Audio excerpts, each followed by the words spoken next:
wakamshinda kwa damu ya mwana kondoo na kwa neno la ushuhuda wao, ambao hakupenda maisha na wakafurahia mauti. Nikakumbuka silaha ya mwisho ya Mkristo inaitwa damu ya mwana kondoo. Natamani hata uweze kujua. Kwa hiyo nikakumbuka, wale walizunguka ukuta wa Yeriko mara 7, na nimetumia sehemu nyingi. Natamani ujue. Ngoja nikwambie, ukiona mchungaji wa hovyo ni mchungaji ambaye hakufundishi kitu ambacho anakiishi.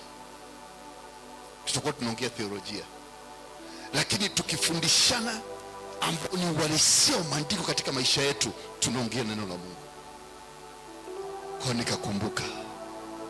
nikakumbuka Yeriko. Mungu kanipa neema. Walizunguka ukuta mara ngapi? 7. Damu ya Yesu, nikasikia mwili unapata moto. Damu ya Yesu, nikasikia mwili unapata moto. Damu ya Yesu, nikasikia mwili unapata moto. Damu ya Yesu, nikasikia mwili unapata moto. Sikuwa na kuweza kuomba, nilikuwa siwezi kupiga magoti, nilikuwa nimechoka katika namna ya kibinadamu. Damu ya Yesu. Nilipofika mara 7 nikakuta kuna mwanga umetokea. Nikasikia moyo umepata amani. Nikasikia nguvu mpya katika mwili wangu. Sikuomba tena. Hali iliyokuwa naisikia ikatoweka. Kuna wakati sio lazima upige magoti uombe. Maisha ya Mkristo yana maombi ya aina mbili. Makanisa mengi, nikwambie kwa sababu lazima nikwambie jioni leo. Makanisa mengi wanapenda kuomba maombi yanaitwa defensive prayer, maombi ya kujilinda, maombi ya Baba yetu uliye mbinguni, wewe Mungu unaweza. Ni maombi ya kujilinda. Unastahili Bwana, pigana nao, pigana nami, nisaidie. Hayo yanaitwa maombi ya nini? Kujilinda. Unajikinga adui asikupige. Lakini naomba nikwambie, wale wanaotazama masumbwi, wakimwangalia mpiganaji masumbwi mzuri, anakuwa na njia mbili: anajilinda, anarusha. Bwana Yesu asifiwe. Kwa Mkristo anapaswa kujua namna gani ya kujilinda, lakini pia ajue namna gani ya kufanya nini? Kupiga. Nilipoita mara 7 jina la Yesu, nilimpiga adui za uso. Ataenda kumsimulia mke wake. Bwana Yesu asifiwe. Nimetoka, ile kazi ilikuwa ngumu, kwa hiyo nililala na niamka asubuhi. Nikategemea saa 2 nitamaliza, nimemaliza saa 7. Ndio nikaituma. Saa 8 natakiwa kuja kwenye ibada hapa. Nikamwambia Mungu, haije kutokea hizi kilomita 300, 260, 300 kwa muda wa masaa 2 yajayo. Bwana Yesu asifiwe. Kwa nilikuwa naondoka speed ya 160 mpaka 170. Na kuna sehemu nilifika, nikasema hapa mzinga unakuja mzito hapa. Nikakumbuka damu ya Yesu. Bwana Yesu asifiwe. Damu ya Yesu. Bwana Yesu asifiwe. Damu ya Yesu. Nikasema tu materi yangu yawe mazima, gari iwe nzima, basi nitafika. Na namshukuru Mungu kwamba kuitia damu ya Yesu mahali popote kama Mkristo ina nguvu ya ajabu. Unaweza kuwa umeitwa kwenye kesi mahakamani, unaingia kwenye uwanja wa mahakama, unapokuta hapajakaa sawa, pale sio mahali pa kusema ngoja niombe, niende chooni nikaombe. No, inabidi uingie ndani ya moyo wako. Damu ya Yesu. Achia akili zote, ita damu ya Yesu. Mara 7 ni kiwango cha chini. Kuna mtu mmoja aliambiwa na Mungu aponde ardhi, akaponda mara 3. Akamwambia utakiwa mbona na nyingi ndio ushindi wako ungekuwepo. Kwa kama nguvu zako zilivyo, lakini minimum kiwango cha chini ni mara 7. Kama ambavyo tunasema kuomba kiwango cha chini ni saa 1, lakini kuomba masaa 3 sio dhambi, ni vizuri zaidi. Ingawa unatakiwa kuwa na kiasi, unaweza kuomba siku 3. Bwana Yesu asifiwe. Kwa unatakiwa ujue namna gani. Kuna wakati moyo hauwezi kuomba, lakini huwezi kushindwa kutaja damu ya nani? Yesu. Kwa nini? Kwa sababu kitabu cha Ufunuo 12:11 kimesema au wa Kristo. Ukisoma kule nyuma kidogo, kulikuwa na vita mbinguni. Mikaeli akapigana na malaika, alafu ferusi ya malaika akapigwa chini, alafu unakuja mstari wa 12 nasema hao watakatifu wakamshinda shetani kwa damu ya nani? Sasa kabla tujaenda mbali sana, natamani somo la jioni leo linaitwa nguvu ya uponyaji kupitia damu ya Yesu. Nguvu ya uponyaji kupitia damu ya Yesu. Nguvu ya uponyaji kupitia damu ya Yesu. Bwana Yesu asifiwe. Nini kinachotokea katika damu ya Yesu Kristo? Labda kwanza tuangalie maeneo gani ambapo Yesu alimwaga damu kulingana na Biblia. Sasa tutaenda kwenye maandiko sana, lakini nikukumbushe kama utakumbuka. Sehemu ya kwanza Yesu kumwaga damu, yani katika safari yake, Biblia katika Isaya sura ya 53 mstari wa 5 anasema, kwa kupigwa kwake sisi tumepona. Alipigwa wapi? Hiyo damu ya Yesu tunaisema ina nguvu, ilipatikana wapi? Eneo la kwanza kimaandiko ambapo damu ya Yesu ilianza kuonekana alipokuwa bustanini Getsemane, usiku mmoja kabla ya kusulubiwa. Biblia nasema aliomba, reba sekoriandara, Baba ikiwezekana kikombe hiki niepuke, na kuomba Bwana, na kuomba Mungu, imetosha. Inawezekana sitakiwi hata kufa kwa sababu mimi ni mwana wa Mungu. Mbona tunaweza kuwakomboa wanadamu kwa njia nyingine? Sina haja ya kumwaga damu. Mungu akamwambia, we Bwana Yesu asifiwe. Akamaliza akasema, bali mapenzi yako yafanye nini? Lakini Biblia inatutambulisha kwamba alipokuwa anaomba mpaka jasho lake likageuka kama matone ya damu. Kwa ndio sehemu ya kwanza alimwaga damu. Kwa damu haikumwagika msalabani peke yake. Damu ilianza kumwagika bustanini Getsemane wakati anaomba, Baba ikiwezekana kikombe kiniepuke, lakini mapenzi yako yatimizwe. Bwana Yesu asifiwe. Sehemu ya pili ambapo Bwana Yesu alitoa damu ni baada ya kuanza safari ya kwenda msalabani.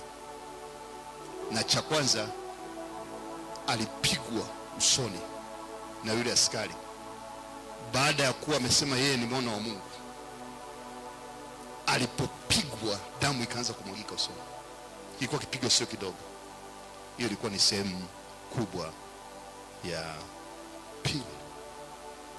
Lakini Bwana Yesu alipokuwa pale msalabani, kabla ya kwenda msalabani mbele ya Herode, alishikwa, alafu ikachukuliwa ile fimbo ambayo ukipiga namna hii inatoa nyama, alafu inaporudisha tena inatoa nyama. Damu ilimwagika nyingi sana mgongoni kwa Yesu. Kwa ajili ya nani? Alafu eti shetani anaweza kuja kukugusa usiku. Alafu kuna Mkristo eti anasema anaumwa. Unaumwa maana yake nini? Yaani kuumwa ndio nini?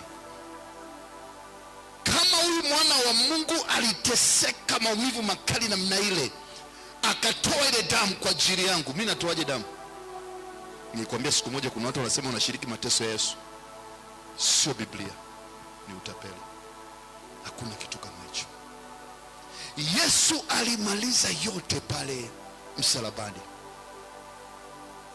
Matukio makubwa 7 ambapo Yesu alimwaga damu. Tukio ambalo lilikuwa la mwisho kabisa kwa sababu ya muda ni yule askari alipotaka kumdhibitisha kama Yesu amekufa, akachukua mkuki akampiga ubavuni. Ile ndio ilikuwa damu yetu ya mwisho. Yakatoka maji na damu. Alafu Mungu akasema imekwisha. Mpendwa katika Bwana, katika Ukristo hakuna kitu kinaitwa kuugua.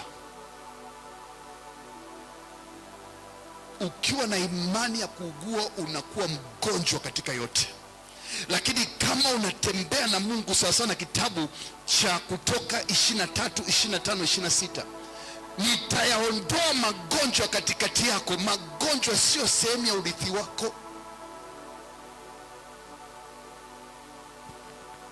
Na tunaposema damu ya Yesu kwa ajili ya uponyaji, kuna magonjwa ya kiroho, kuna magonjwa ya mwili, kuna magonjwa ya mazingira. Yote hayo ni magonjwa. Maana yake nini?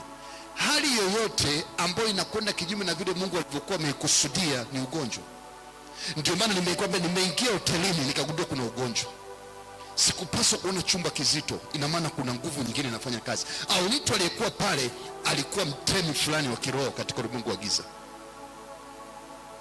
Ndio maana unaweza kupanda gari ya mtu ukashangaa mwili unaweza kukosa nguvu. Akili ambayo unatakiwa utumie ni kukumbuka damu ya Yesu. Pale una muda wa kusema baba yetu uliye mbinguni, utapata wapi muda huo? Unaingia kwenye mtihani, kwenye pepa, unashangaa umesahau kila kitu ulichokuwa umesoma. Damu ya Yesu, damu ya Yesu, damu unapotamka ina nguvu. Unasema wakamshinda kwa damu ya mwana kondoo na kwa neno. Kwa lazima utoe kwa ushuhuda, sio lazima upige kelele. Ile inayotoka ndani lakini imanishwe. Wanasema unatakiwa ufike hatua ya kuomba. Unakumbuka Yesu aliomba msalaba, aliomba pale Getsemani, aliomba mpaka jasho likatoka. Maki alikuwa amefika hatua ameconnect kutoka kwenye nywele mpaka kwenye wayo mguu. That was a power. Ukifika hatua umeomba mpaka unasikia mwili wako unatambua kwa magoti miguu yako, wayo wako unatambua, unaomba na nywele zinatambua. Ndio hicho. Mtu mmoja akasema, unajua unaomba kistaarabu kidogo, kwani Mungu asikii? Kwa hiyo nadhani alipoenda pale kaburini kwa Lazaro, Yesu kwa nini asingesema tu Lazaro, njoo bwana, wewe ni mwana wa Mungu, sijui unanielewa?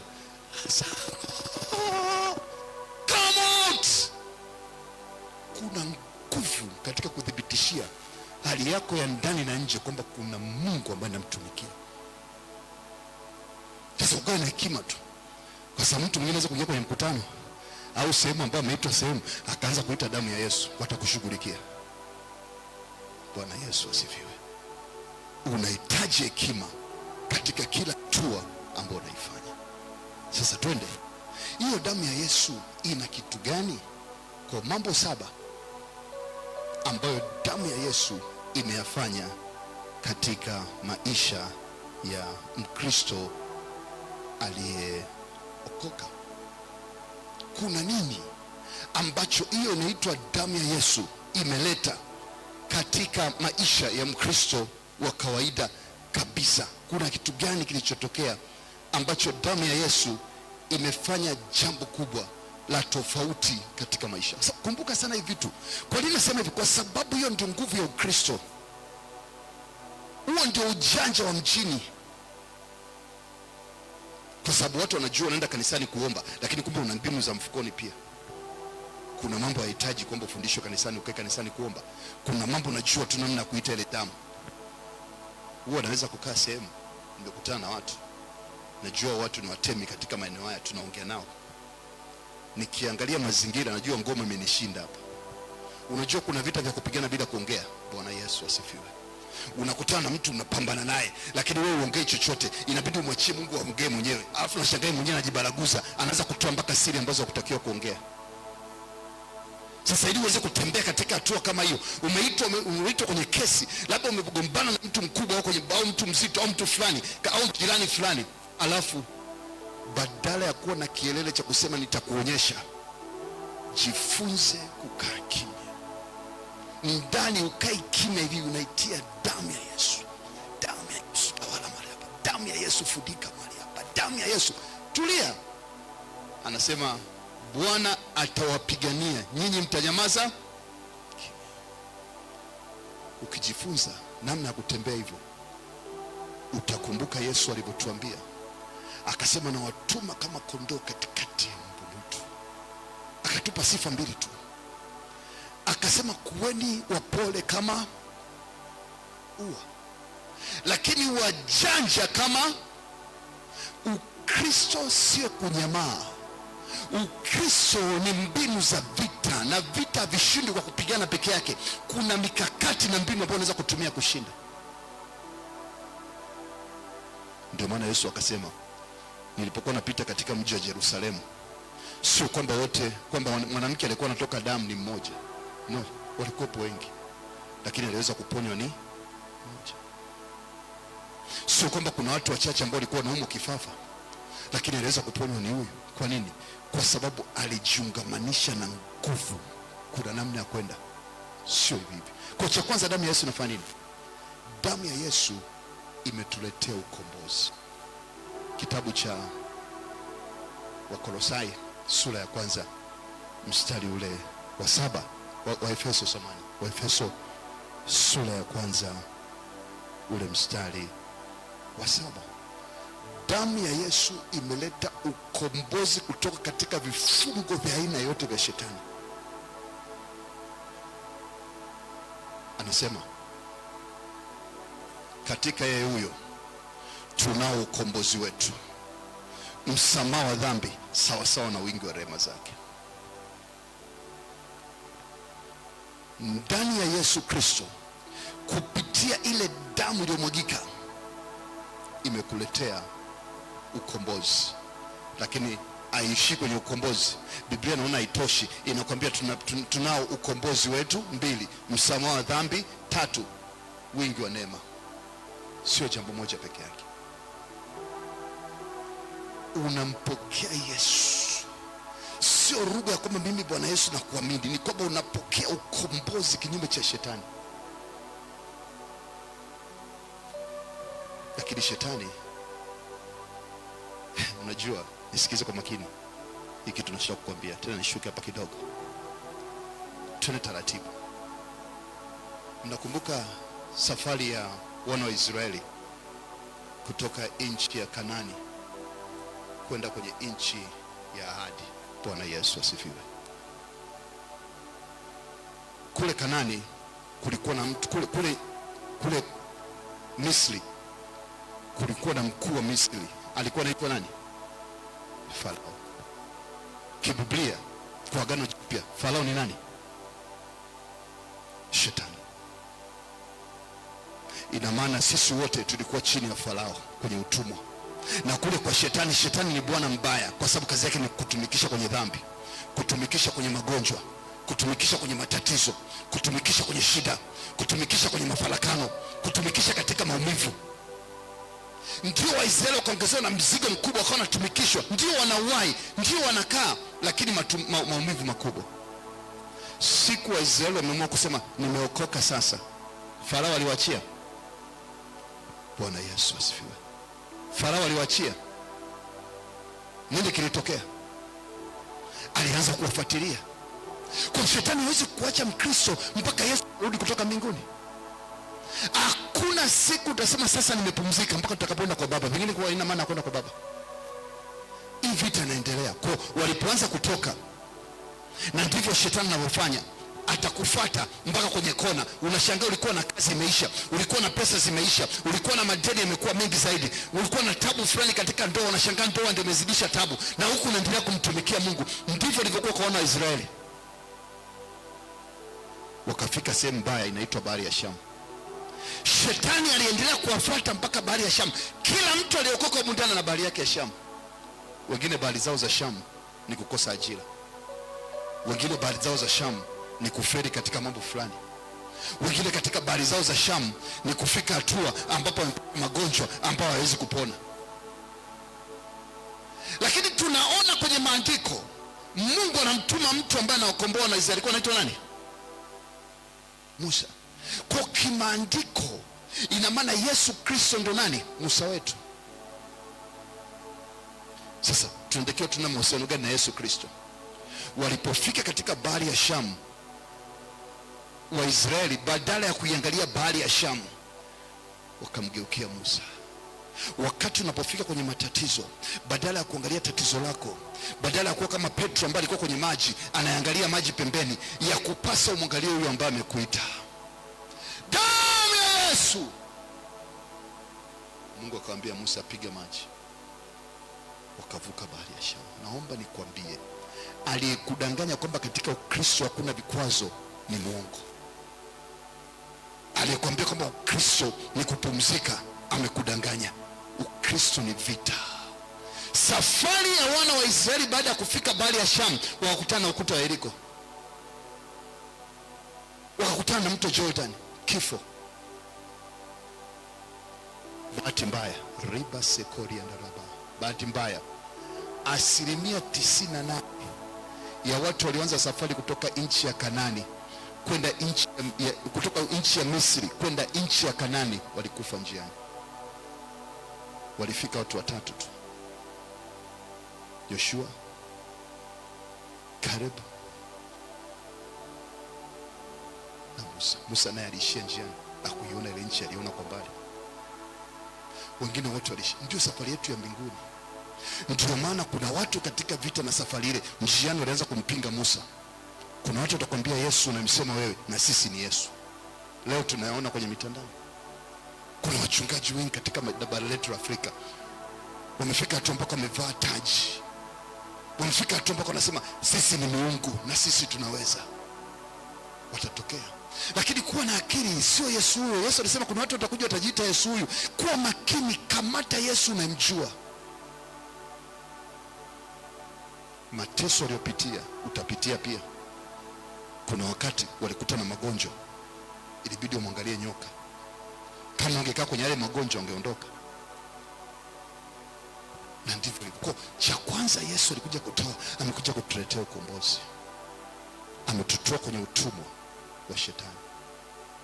Jambo kubwa la pili ambalo Yesu alikuja kufanya kupitia msalaba ni kutusafisha dhambi zetu daima. Kutusafisha dhambi zetu daima. Unajua, nilikuwa naongea na mtu mmoja akaniambia kwamba ukishaokoka kwani lazima kutubu dhambi? Yesu alishamaliza pale ulipokuwa unatubu. Nikamwambia twende kimaandiko. Fungua kitabu cha Yohana wa kwanza sura ya kwanza mstari wa 7. Yohana wa kwanza sura ya kwanza mstari wa 7, tuone. Mkristo unapaswa kujitakasa kila saa. Lakini tatizo la Wakristo wengi hawajisamei wao. Yaani, baba nimetenda dhambi. Ngoja nikwambie, usiogope kutubu dhambi yako. Kumwambia Mungu nimekosea, kubali, ndio binadamu wenyewe. Na naomba nikwambie ni safari ndefu. Kama Petro alifika toka mkana Yesu, pamoja na kukana miaka 3. Wakati wote unapofika toka akasema kweli nimemkimbia Bwana, ngoja nimrudie. Rudi. Lakini jifunze mambo mawili ambayo Wakristo wengi wanakosea. La kwanza, lazima upokee msamaha wa Mungu, kwa sababu Biblia inasema, tuangalie kitabu cha sio Efeso, tafadhali. Yohana wa kwanza sura ya kwanza mstari wa 7. Lazima ujifunze kupokea msamaha kwa Mungu baada ya kuwa umetubu na wewe mwenyewe kujisamehe. Watu wengi wanabeba hukumu. Nilipokuwa nimeenda Nigeria kutembea kwa ajili ya mambo ya kihuduma, nikakutana na mchungaji mmoja akasimama akasema, wachungaji wote mliokuwa hapa, ngoja niwaambie, huko nyuma inawezekana ulifanya dhambi ya uzinzi, uliiba, ulifanya kitu fulani, ulidanganya watu. Leo Mungu hajakusamehe dhambi yako, njoo tubu pesi, njoo upesi. Roho Mtakatifu akaniambia tapeli yule. Kwa sababu watu wengi anajua wana kitu kinaitwa guilty conscience. Dhambi yangu ya mwaka jana, Mungu alinisamehe kweli? Inawezekana hata mapito naopitia kwa sababu ya dhambi ya mwaka jana. Sikiliza kwa makini. Anasema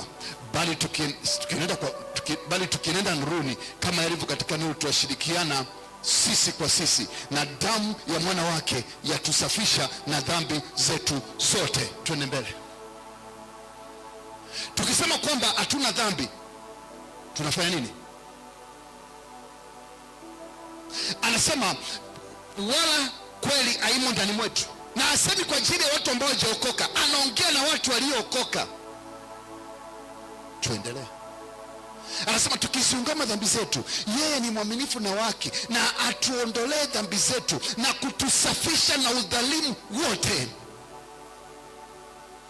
Dawa ya dhambi ni kutubu. Na wakati wote utakapojigundua unakosa amani kwa ajili ya dhambi fulani, usione aibu kutubu.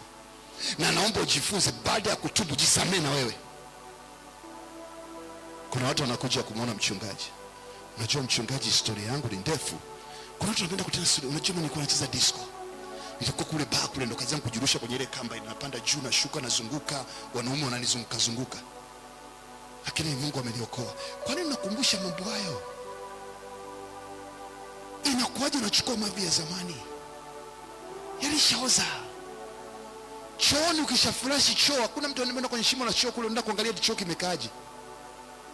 Jifunze kuachia, imepita hiyo. Sahau, na moyo wako ujifunze kutojikumbusha mambo ya dhambi za zamani. Hizi zetu bwana, tuko na vaa mpaka hivi.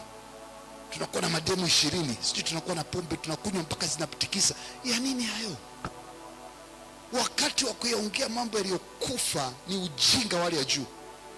Marehemu alishazikwa. Yesu Kristo ameondoa, amekusafisha na udhalimu wote. Dhahabu ikishakuwa imefika mahali kama hapa inakuwa ni dhahabu, sio tena kitu cha zamani. Haisemi kama nilikuwa kwenye udongo kule, sasa hivi ni kitu cha thamani, kitu kipya. Akikumbushi mambo yaliyopita, achana nayo. Ndio uponyaji unatokea hapo. Jifunze kusahau iliyopita, na usipende kutoa historia ya zamani. Achana nayo, funika ukurasa, amua kutembea mwenyewe. Kwa sababu gani? Ukianza kukumbuka historia unafanya kitu kinaitwa imani. Imani ni uhakika wa mambo yatarajiwayo, ni bayana ya mambo ambayo hayajaonekana. Wewe unaanza kuangalia ya nyuma badala ya kuangalia wapi? Mungu hakuwahi kuumba mwanadamu ambaye ana macho nyuma. Kwa nini? Unaweza kuwa na akili. Kwa nini juu maadui anaweza kuja nyuma? Kwa nini kuumba macho mawili yote mbele? Kwa nini moja asiweke mbele nyingine akaweka nyuma? Mwanadamu hajaumbwa kuangalia nyuma. Na ndio maana hata katika mambo yote ya maisha, mambo mengi ukishakuwa umefika hatua fulani, usikubali kurudi nyuma, endelea mbele. Funga huo kurasa. Jambo la tatu, Bwana Yesu alitupatia ushindi juu ya hukumu. Warumi 5:9. Ile damu ilitupatia ushindi kutokana na hukumu ya Mungu. Warumi 5:9.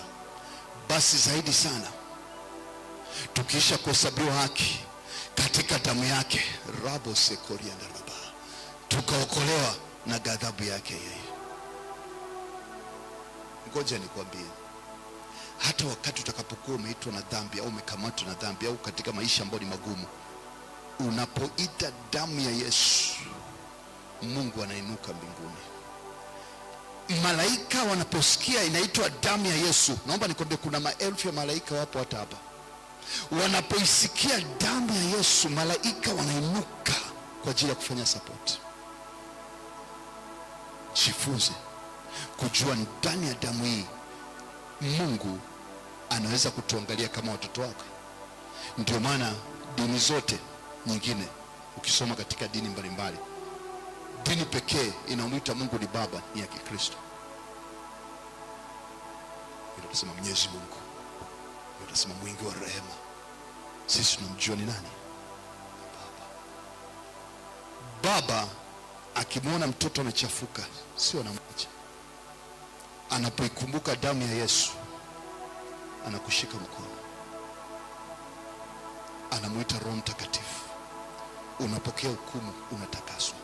Haina maana tuendelee katika dhambi, hapana. Ila maisha uhalisia wake ni mapambano. Utashinda hiki, utakuja hiki utarudi nyuma kidogo, utapambana. Kwa hiyo Biblia inataka usikate tamaa ukasema sasa ndio nimekaa kwenye dhambi. No, una nafasi ya kurudi tena na kusimama kama mtumishi wa Mungu, kwa sababu hakuna starehe katika dhambi. Dhambi ni utumwa, dhambi ni mateso. Jambo la 5, damu ya Yesu Kristo inaleta utakaso au utakatifu. Kitabu cha Waebrania 13 mstari wa 12. Waebrania 13 mstari wa 12 nasema, kwa ajili hii Yesu naye awatakase watu kwa damu yake mwenyewe, aliteswa nje ya lango. Mtu mmoja akaitwa akaulizwa, wewe ni mtakatifu? Siwezi kujihesabia haki. Pendwa katika Bwana, Biblia inasema nafurahishwa na watakatifu waishio wapi? Damu ya Yesu tunapoitamka inatungamanisha kuwa watakatifu. Mtakatifu sako, mtakatifu wewe kwa jina lako.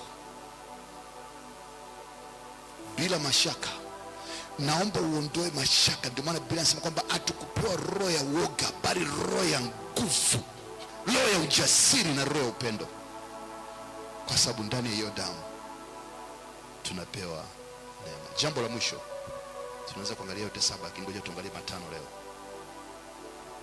Damu ya Yesu ni silaha pekee kubwa ya mwisho ambayo shetani akiona hana cha kufanya.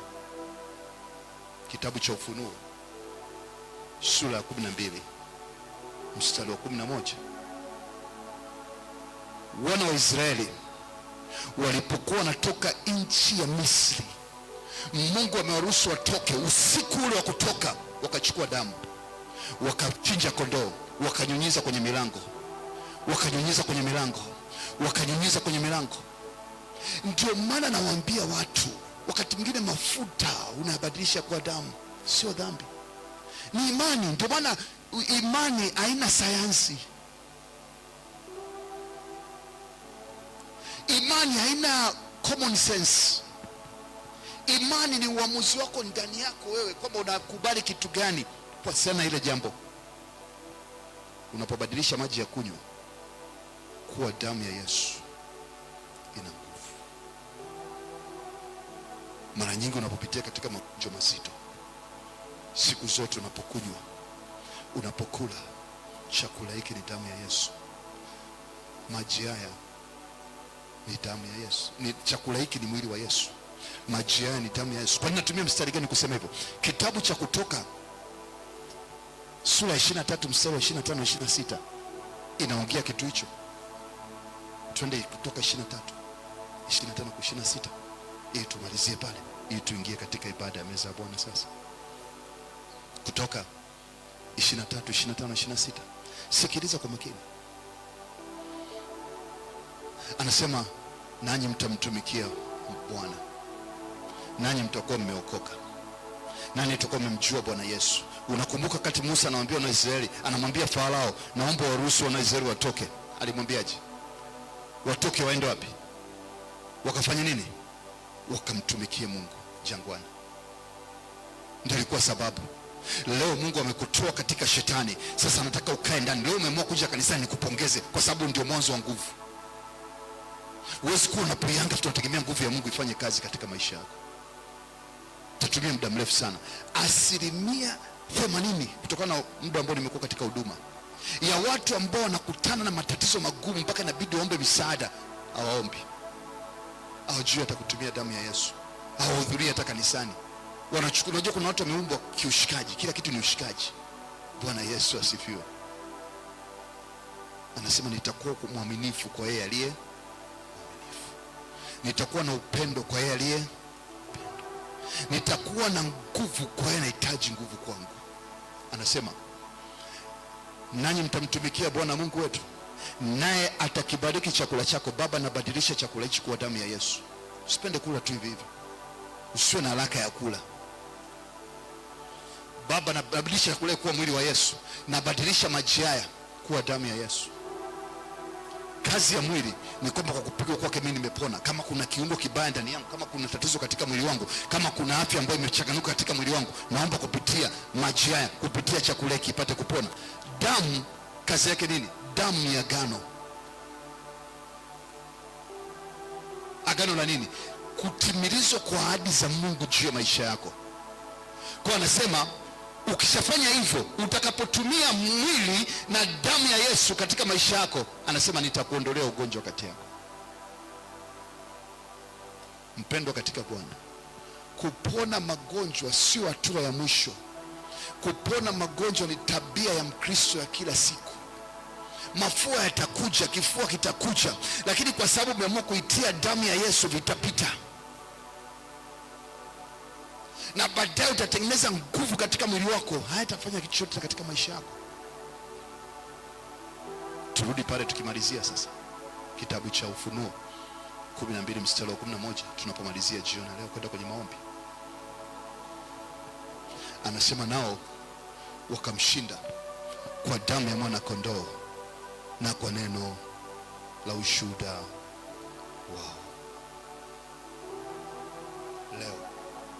Sijajua unapitia kitu gani, lakini naomba nikwambie, damu ile ya Yesu iliyomwagika msalabani mara moja, unapoenda kutumia midomo yako, neno la ushuhuda wako, unapotamka neno kupitia damu ya Yesu, unaposema jambo juu ya maisha yako, malaika wa Bwana watakuja, watakufanyia kitu ulichokuwa nakiomba. Lakini ya kupasa uingie ndani ya moyo wako na uombe kwa kumaanisha. Anasema tangu enzi ya Yohana Mbatizaji mpaka leo, ufalme wa mbinguni unapatikana na hao wenye ndio watakaoteka. Tusimame. Damu ya Yesu inanena mema, damu ya Yesu inanena mema, Yesu inanena mema,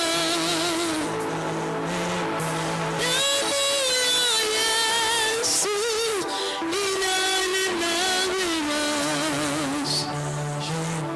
damu ya Yesu yaleta ushindi, damu ya Yesu yaleta ushindi, damu inanena mema.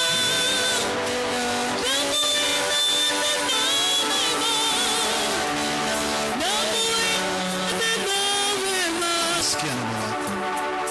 Naomba unitakase, naomba unisamehe. Kwa damu ya Yesu niondolee dhambi zangu, nisafishe kabisa kama kwa hisopo Bwana, nami nitakuwa mweupe. Rejesha furaha Roho yako Mtakatifu, rejesha nguvu ndani yangu kwa ajili ya kutumikia wewe. Damu ya Yesu, damu ya Yesu, damu ya Yesu, damu ya Yesu, damu ya Yesu, damu ya Yesu, damu ya Yesu, takasa maisha. Damu ya Yesu, takasa uzao wangu. Damu ya Yesu, takasa damu yangu. Damu ya Yesu, takasa mifupa yangu. Damu ya Yesu, takasa macho yangu. Damu ya Yesu, takasa midomo yangu. Damu ya Yesu, takasa masikio yangu. Damu ya Yesu, nena mema kwa ajili ya maisha yangu.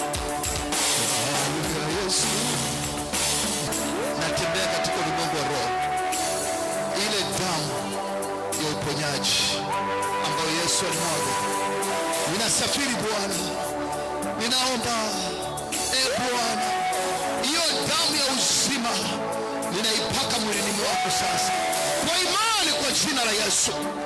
Aina yoyote ya maradhi, maumivu yoyote, eneo lolote, damu ya Yesu, damu ya Yesu, damu ya Yesu, damu ya Yesu, damu ya Yesu, damu ya Yesu, damu ya Yesu, damu ya Yesu. Achilia uponyaji. Kuna nguvu ya uponyaji inatembea sasa ndani yako. Pokea kwa jina la Yesu. Pokea uzima kwa jina la Yesu.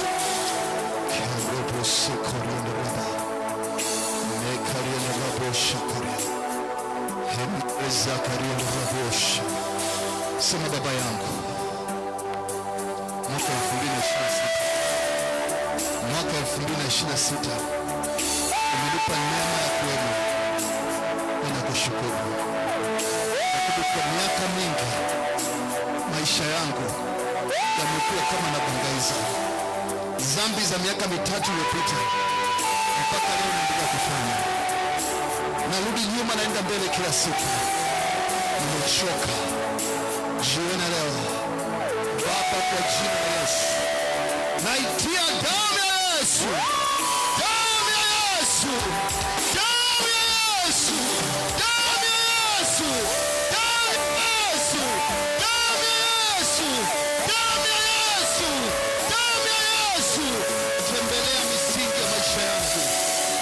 mwaka 2026, popote palipoharibika, damu ya Yesu ukafanya repair.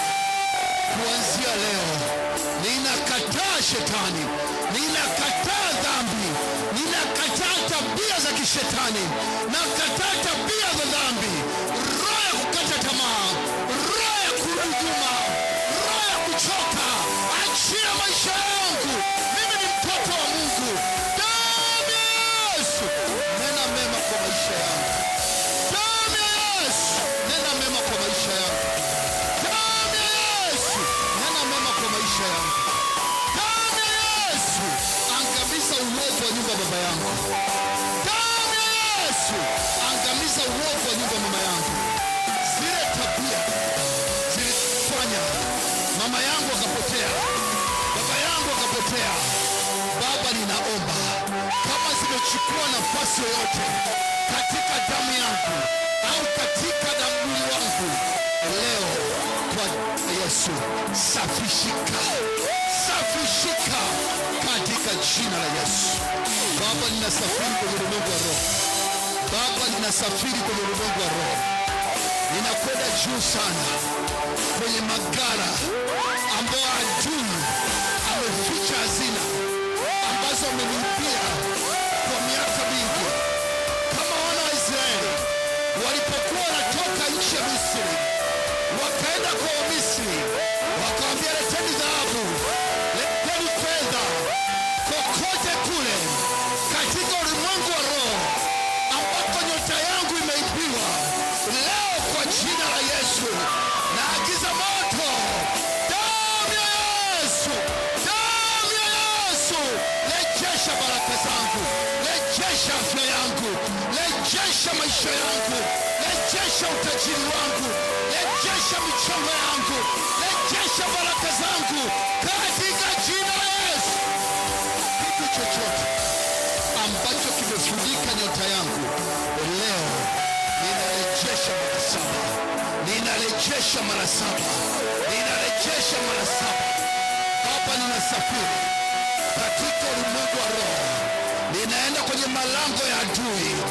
Ewe adui, kwa damu ya Yesu achia njia, rejesha muujiza wangu, rejesha ndoa yangu, rejesha biashara yangu, rejesha kazi yangu, rejesha watoto wangu katika jina la Yesu, katika jina la Yesu, katika jina la Yesu.